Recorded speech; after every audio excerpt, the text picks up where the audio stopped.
Он 16 миңден ашық киши эмгектенген трактор заводу Төрага Минск шаарындагы өндүрүштүк ишканалар менен таанышты. Саммитке даярдык. Башкала келерки аптада даражалуу конокторду тосуп алат. Дары-дармек саясаты 97% сырттан ташылган дарылардын сапаты менен баасын ким көзөмөлдөйт? Ушул жана башка жаңылыктар менен тааныштырып, эфирде күн жүрүш маалымат программасы, студияда Мирлан Маматалиев. Саламатсыздарбы? 50 жылдан бери иштеп келе жаткан ири ишкана, алар өндүргөн 36 даана троллейбус Бишкекте 2018 жылдан бери кызмат өтөп келүүдө. Жогорку кеңештин төрагасы Нурлан Мекшакиев Беларусь Республикасындагы расмий иш сапарын алкагында бир катар өндүрүштүк жайлардын ишмердүүлүгү менен таанышты. Парламенттик делегация алгач Белкоммунмаш холдингине барып, өндүрүштүн жүрүшүн көрүп чыкты. Алсак аталган ишкана троллейбустарды, трамвайларды, электр автобустарын, электр жүк ташуучу унааларын жана кубаттоочу станцияларды жасап чыгарат. Жарым кылымдан бери иштеп келе жаткан ишканада азыркы тапта 1200 кызматкер эмгектенет. Өндүрүштүн сапатына жогору баасын берген төрага Нурлан Мекшакиев 2018 жылы Белкоммунмаш холдингинен 36 даана троллейбус Бишкек шаарына сатылып алынганын эске салып, алардын баары азыркы таптада жакшы иштеп, кала тургундарына кызмат көрсөтүүдө. Андыктан биз ири шаарларыбызды заманбап коомдук унаалар менен камсыздоо максатында сиздер менен кызматташууга кызыктарбыз деди. Андан соң төрага 16 миңден ашык киши эмгектенген Минск трактор заводунун ишмердүүлүгү менен таанышты. Алсак завод жылына 40 миңге жакын ар кандай түрдөгү тракторлорду чыгарып, анын 90%дан ашыгы чет өлкөлөргө экспортталат. Тагыраагы дүйнөнүн 50дөй мамлекети, анын ичинен кыргызстандыктар дагы Минсктен чыккан тракторлорду пайдаланып келет. Ал эми Кыргызстан аталган заводко ай сайын 1,5 миллион долларлык көлөмдөгү радиаторларды өндүрүп берет. Нурлан Мекшакиев заводдон өндүрүлгөн 450 аттын күчүнө барабар кубаттуулуктагы эң чоң тракторго олтуруп көрүп, Кыргызстандын айыл чарба жана тоо-кен өнөр жайы тармактарында мүмкүнчүлүктөрү өтө арбын. Андыктан аталган багыттарда Беларусь мамлекети менен кызматташып, заводдорунан өндүрүлгөн заманбап техникаларды алууга кызыктарбыз деди. Кыргызстанда 1-2 айдын ичинде 35 мамлекеттик дарыкана ачылат. Бул тууралуу саламаттык сактоо министри Алымкадыр Бейшеналиев мыйзам долбоорлорун талкуулаган парламенттик угууда билдирди. Өлкөдө дары-дармек коопсуздугу орчундуу маселе. 97% дарылар чет жактан ташылып келинет. Алардын баасы, сапаты боюнча көзөмөлдү сөзсүз күчөтүү кажет. Эл өкүлдөрү да дары-дармек саясатына байланыштуу медициналык жабдуулар тууралуу суроолорун беришти. Парламенттик угууда сөз болгон маселе кийинки сюжетте. Социалдык тармак аркылуу Кыргызстанда катталбаган дары-дармектер жана жабдуулар сатылууда. Бул тууралуу жогорку кеңеште медициналык буюмдарды жүгүртүү жөнүндө жана дары каражаттарын жүгүртүү жөнүндө мыйзам долбоорлорун талкуулоо боюнча парламенттик угууда фармацевтикалык союздун төрагасы Эрнис Асанов билдирди. Анын айтымында дүйнөлүк тенденцияга ылайык Кыргызстанда дагы дары-дармектин тартыштыгы байкалууда. Мен сиздерге бир аз маалымат берип коеюн. Бүгүнкү күндө биздин рынокто дары-дармак тармагы кандай болуп аткан. Бүгүнкү күндө дары-дармек дефицит чындыгын айтыш керек, көбөйүп атат. Билесиздер, дүйнө жүзү боюнча бүгүнкү күндө дары-дармек тартыш. Алып келиш да кыйын, сатып алыш да кыйын. Бир убакта кыйналып атсаң, акча жок болчу, азыр акчаң болсо дагы сатып алып келиш да кыйын болуп атат. Саламаттык сактоо министри Алымкадыр Бейшеналиевдин маалыматында өлкөдө 34 завод дарылардын 700 түрүн чыгарат. 1-2 ай ичинде 35 мамлекеттик дарыкана ачылат. Учурда адистер элге керектүү дары-дармектин тизмесин даярдап, аны кайсы жактан алууну тактап жатат. Кыргыз фармация мамлекеттик ишканасы аркылуу дары өндүрүүчүлөрдөн дары сапаты алынып, арзан жана жогорку сапатта элге жеткиликтүү болот. Фармацевтикалык заводдорду ачуу үчүн жагымдуу шарттарды түзүү, калктын саламаттыгын камсыз кылуу үчүн зарыл болгон дары каражаттардын жана медициналык буюмдардын стратегиялык камын түзүү.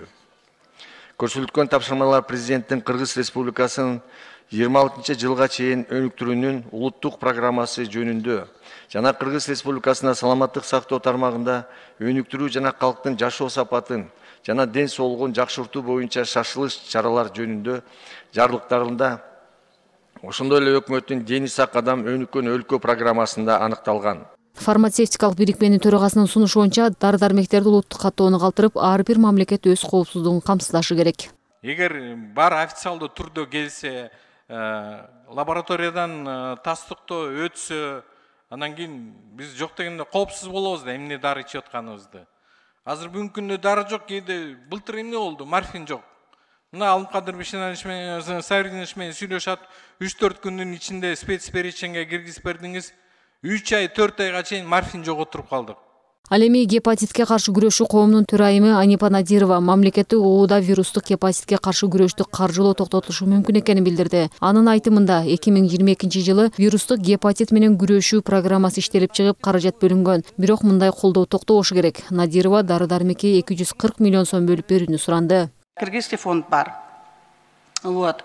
Естественно, бюджеттин акчасы кыргыз фармацияга кетет. Ал эми фарм компаниялардын немесин кыргызский фонд менен жакшынакап туруп, келишимге келип туруп, ошол эле 4%-ты через кыргыз, то есть через коммерческий банк эмес, прямой фарм компаниялардын өзүнө ала турган кылып туруп, шарт түзүп берсе, бир аз да болсо бул система өтүүнүн срогу азайткы деген ойдомун да. Экинчиси, действительно ЖБнын талабы өтө аябай жогорку талапта болуп атат. Бул европейский, международный стандарттагылар болуп атат, потому что ал жердеги талабдар жөнөкөй эле немелерден турбайт, жөнөкөй эле жаттардан турбайт. Ушул көйгөйлөрдүн баарын уккандан кийин депутаттар суроолорго өтүштү. Эл өкүлү Айбек Маткеримов экономика министринин орун басарына кайрылып, гемодиализ борборлоруна каржылык көзөмөл жүргүзүүгө кайсы органдын ыйгарым укугу бар деген суроо менен кайрылды. Депутат жеке клиникалардын өкүлдөрү менен жолугушууда алар белгиленген суммага ушундай эле жакшы шарттар түзүп беребиз деп убада беришкенин эске салды. Жеке эмес, азыр мына фомустун төрагасынын орун басары Клара Өскөнбаевна да айтты. Биз бөлүнгөн акчаны каяка жумшалганын биз карай албайбыз деп чөткө айтты. Мен ошону айтып атам. Ким карайт анда? Мамлекеттин акчасы эмне, каалаган жака кете береби? Мемлекеттин акчасы кандай максаттуу түрдө колдонулуп жатат, бул эсептөө палатасы карайт. Өз кезегинде депутат Камила Талиева дагы бир маселени көтөрүп, ишкердик субъекттерине текшерүү жүргүзүү эрежелерин өзгөртүү зарылдыгын билдирди. Анын айтымында көзөмөл органдары алдыдагы текшерүүгө 10 күн мурун буйрук жөнөтүшү керек деген процедуралык норма натыйжасыз. Депутат жеке клиникалар каражаттын сапатын текшерүүгө жол бербейт деп эсептеп, бүгүнкү күндө каржылык текшерүүгө мораторий жок экенин эске салды. Мунун баарын бир иретке келтириш керек. Венера Калбековна, мунугу сапатты дагы, анан кийин албетте финансы текшерүүгө мораторий жок. Сапатты текшерүүдө чынында эле частниктер киргизбей атпайбы? Ушуну келгиле мен азыр айтып атам, мына биз бюджет комитетинен мен деле катышып бере аламын, комиссия түзөлү дагы айтпай, каалаган учурда бар ошол борборлорду текшерели. Ал жерде дары эле чыгат. Дарыланып аткан кишинин результаты анан могу жактагы дарынын тиги санынан эле чыгат. Бул аялдар бекер, мына эжекелерибиз азыр бул жан дүйнөнүн кыйкырыгы болуп атат.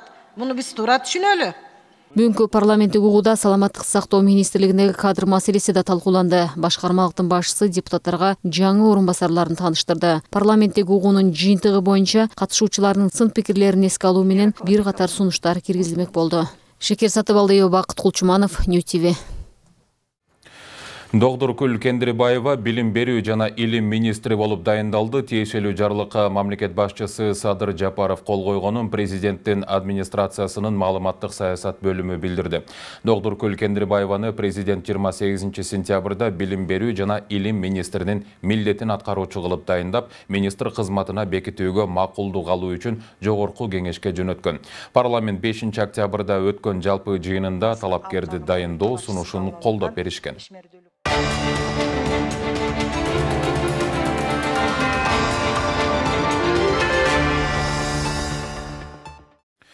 Улуттук коопсуздук комитети жарандарга кайрылып, опузалап акча талап кылган, рейдерлик кылган жана башка оор кылмыштарга барган уюшма кылмыш топтору жана алардын лидерлери, мүчөлөрү тууралуу маалыматтары болсо, атайын кызматка кайрылууга чакырды.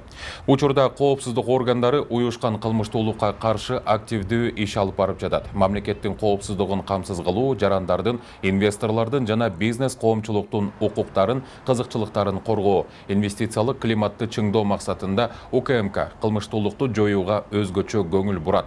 Буга байланыштуу уюшкан кылмыштуу топтун жетекчилеринин жана активдүү мүчөлөрүнүн мыйзамсыз аракеттеринен жапа чеккен бардык жарандарды жана бизнес чөйрөнүн өкүлдөрүн мындай фактылар тууралуу билдирүүгө чакырат деп жазылган маалыматта. Мунун алдында атайын кызматтын төрагасы Камчы Бекташиев уюшкан кылмыш топторуна эскертүү берген. Ал 5 октябрда Токтомок шаарында атайын кызматтын оңдолуп жаңыланган имаратын ачып жатып, өлкөдө мындан мыйзамдагы уурулар болбосун айтып, жаңы лидер шайлоого топ түзүүгө аракет кылгандар катуу жазаланарын билдирген. Чүй облусунун жана Бишкек шаарынын айрым көчөлөрүндө 12-13 октябрь күндөрү унаа кыймылы үчүн маал менен чектөөлөр киргизилип турат. Бул тууралуу жол кыймылынын коопсуздугун камсыздоо башкы башкармалыгынан билдиришти. Маалыматка караганда чектөөлөр 13 октябрда Бишкек шаарында көз карандысыз мамлекеттер шериктештигинин мамлекет башчыларынын кеңешинин жыйыны өткөндүгүнө байланыштуу киргизилет. Чектөө киргизилчү көчөлөрдүн тизмесине Манас эл аралык аэропорт жолу Бишкек шаарынын чегине чейин, Фучик көчөсү Бишкек шаарынын чегинен тартып Чүй проспектисине чейин, Чүй проспектиси Фучик көчөсүнөн тартып чыгышты карай Манас проспектисине чейин. Манас жана Чыңгыз Айтматов көчөлөрү түштүктү карай Ал Арча мамлекеттик резиденциясына чейинки бөлүгү. Ал Арча мамлекеттик резиденциясынан тартып Ата Бейит мемориалдык комплексине чейин. Бишкек шаарынан чыгып Бишкек Нарын Торгарт айланма жолу аркылуу Кант шаарына чейинки жолдор айтылууда. Жол коопсуздугунун камсыздоочулар жалпы айдоочуларды мамлекеттик маанидеги иш-чара учурунда жогоруда көрсөтүлгөн жол жээктерине унаа каражаттарын калтырбоого, зарыл болбосо оор жүк ташуучу унаалар жолго чыкпай турууга жана жол кыймылынын жөнгө салып турган кызматкерлердин талаптарына баш ийип, жол эрежелерин так сактоого чакырат. Бишкек алдыда боло турган КМШ саммитине даярдык көрүүдө. Каладагы негизги көчөлөрдү тазалык, ошол эле учурда жашылдандыруу, көрктөндүрүүгө өзгөчө көңүл бурулууда. Ушу тапта Борбордун Фучик менен Бешеналиева көчөсүндөгү Чүй проспектисиндеги жолдун эки жээгине жаңы көчөттөрдү отургузуу кызуу жүрүүдө. Иштин жүрүшү менен кабарчыбыз жеринен таанышып келди. Келерки аптада Бишкекте өтүүчү КМШ саммитине даярдыктар жыйынтыкталып калды. Атайын долбоордун негизинде Фучик көчөсүнөн Бейшеналиевага чейинки Чүй проспектисиндеги жолдун эки жээгиндеги темир тосмолор алынып, алардын ордуна жашыл тууялар тигилди. Көчөттөрдү жолдун жээгиндеги жашыл тосмо катары да көрүүгө болот. Бишкек Жашыл Чарба муниципалдык ишканасы билдиргендей, отургузулган көчөттөр атайын түзүлгөн келишимдин негизинде Москвадан алынган. Брабант, Смарагд, анан Туя, Little J деген сортунан 1760 түктү Москвадан келишимен түзүп алып келдик элек. Ошолорду мына акыркыларын тигип бүтүп атабыз. Мындан сырткары дагы Краснодардан 2700 түп түрлөрүн келишим түзүп келдик. Алар дагы Кудай кааласа жуманын аягында келип калат. Анын дагы ушул шаардын башка жерлерине тиккенге даярдык көрүп турабыз азыр биз. Тигилген өсүмдүктүн тамыры чачырап, запкы жебеш үчүн туюк казылып, ар биринин сырты зым менен бекитилип алынган. Аларды жерге отургузганга чейин кара топурак менен кошо биогымыз себилип, жер кыртышына көнүп өсүп кетиши үчүн күнүнө 2 маалдан суугарылып жатыптыр. Жаңы көчөттөр Бишкектин климаттык шартына ылайыктап алынган. Анан элдерден миңден бир сураныч болуп атат. Биз ушуну тигип эметкенден кийин ошого кичине аяр мамиле кылса депчи, кээ бирлер келип алып өзүбүз ушуну Россиядан заказ берип алып келип тиктирип атабыз да. Кээ бирлер келип сатпайсыңарбы дегенде сулчулар болуп атат. Ал сатууга невозможно, башка сатылбайт да. Анан кийин кээ бирлер келип ушунун түбүнө туура эмес иштерди кылып коюп атат. Аны айтып атабыз, элдер кичине буну тигип аткандан кийин ушуга кичине аяр мамиле кылсаңыздар депчи. Бул болсо жаш баладай эле ар бирине индивидуально деп коебуз да. Ар бирине өзүнчө подход кылып. Муну менен катар Фучик менен Чүй проспектисинин кесилишиндеги стелада көрктөндүрүү, жашылдандыруу иштери жүргүзүлгөн. Стеланын ортосуна кыргыз орнаменти болгон сырдактын сүрөтү түркүн түстүү декоративдик таштар менен түшүрүлүп, айланасына 1,5 миң ийне жалбырактуу гүлдөр отургузулган. Үстүнөн караганда бул шырдактын орнаменти түшүрүлдү. Андан тышкары 3 түрлүү таш менен жасалды. Кечкисин өзүңүздөр көргөндө мына орнамент чекесинде багы освещениясы күйгөндө өзүнчө башкача болуп көрүнөт. Стеладагы мына бүгүнгө чейинки эмелерде, Фейсбукта эмелерде жүрөт. Ушундай бир жакшынакай орнамент түшүрүп, көрсөтүлүп берилип атат. Андыктан калаанын көркүн арттырып, борборду кооздоо аракетин көрүп жаткан ишкананын мындай аракети боюнча шаардыктардын оюн угуп көрдүк. Элдин ошо жакшылдандыруусу деле өркүндөп өсүшү деле биз үчүн жакшы да. Мага мисал үчүн жакты, жакшы эле кабыл алып атабыз. Туура эле көз караштамын. Тазаланып калды. Парчаларды да тигип, кооз көрүнүп калды кичине болсо да. Рахмат чоңдорго. Ооба, жакшы эле кабыл алып атабыз. Жакшылдандыруу жакшы. Ушундай болсо жакшы. Бардык жерлер. Не только мындай кичине самеки таштабаш керек эми болду. Тазалыкты катуу кармаш керек. Белгилүү болгондой, КМШ мамлекет башчыларынын жыйыны 13 октябрда өтөт. Делегациянын негизги маршруту Фучик көчөсүндөгү Аскаташ комплексинен Жибек жолу проспектисине чейин, андан ары Манас жана Айтматов проспектилери менен Аларча резиденциясына чейин барат. Андыктан алдын ала даярдык көрүүдө имараттардын фасадынын абалына да көңүл бурулган. Аклай Маратова, Талант Асыров, Нью ТВ. Кыргызстанда өтө турган жамааттык коопсуздук келишим уюмунун бузулбас боордоштук 2023 биргелешкен машыгуусуна катышуу үчүн Казакстан менен Россиянын аскерлери келди. Бул тууралуу Коргоо министрлиги билдирди. Ага ылайык Казакстандын Коргоо министрлигинин тынчтыкты сактоочу күчтөрүнүн аскердик контингенти Ак Тилек чек ара бекетинен өтүп, автоунаалар жана бронетехника менен марш жасап, машыгуу өтө турчу жерге аман-эсен келишкен. Россиянын Коргоо министрлигинин аскерлери да ушул эле күнү Кант шаарына келди. Машыгуунун жетекчилиги номер 20636 аскер бөлүгүнүн Саптык плацында аларды салтанаттуу тосуп алган. Эске салсак 9-13 октябрь аралыгында Кыргызстандын аймагында Коргоо министрлигинин номер 20636 аскер бөлүгүнүн Эдельвейс окуу машыгуу борборунун базасында жамааттык коопсуздук келишим уюмуна мүчө Беларусь, Казакстан, Кыргызстан, Россия жана Тажикстандын тынчтык сактоочу жамааттык күчтөрүнүн аскердик контингенттеринин катышуусу менен бузулбас боордоштук 2023 машыгуусу өтөт. Планга ылайык аскердик контингенттердин машыгуу өтүүчү аймакка келиши 6 октябрда жыйынтыкталат. Бүгүн Бишкекте өзгөчө кырдаалдар министрлиги тарабынан жыл сайын өткөрүлүп келген 5 октябрь Кыргызстандагы кырсыктардын тобокелдигин азайтуу күнүнө карата 4-чү илимий практикалык конференция өттү. Жыйында министрлик тарабынан 5 сентябрдан 5 октябрга чейин жарыяланган 1 айлыктын жыйынтыгы чыгарылып, жеңүүчүлөргө сыйлыктар тапшырылды. Конференцияда министрликтин табигый жана техногендик кырсыктардан калкты жана аймактарды коргоодо мезгилдерде айттырбай келген жаратылыш кырсыктары, сел, суу ташкындары, кар, жер көчкүлөрдү алдын алуу жаатында өлкөнүн аймагында жүрүп жаткан иштер ошол эле учурда кырсыктардан сактанууда калктын билим деңгээлин жогорулатуу үчүн жүргүзүлгөн иштердин жыйынтыгы чыгарылды. Муну менен катар эл аралык уюмдар менен биргеликте кырсыктардын тобокелдигин азайтууга багытталган актуалдуу маселелер талкууланып, окумуштуулар тарабынан табигый кырсыктарга алып келүүчү божомолдор айтылып, докладдар окулду. Бул жерде көп бул илимий практикалык конференциянын эң негизги максаты ошол эки жаңы инновационный технологияларды, ошо өзгөчө кырдаалдарды алдын алуу боюнча, ошол эки өзгөчө кырдаалдарда мониторинг жүргүзүү боюнча ушу жакшы өздөрүнүн сунуштарын берип келип атат да. Муну бардыгы тең биз атайын илимий публикация кылып чыгарабыз. Бул сборник конференциянын жыйынтыгы менен ошол эки сборник публикация чыгарабыз.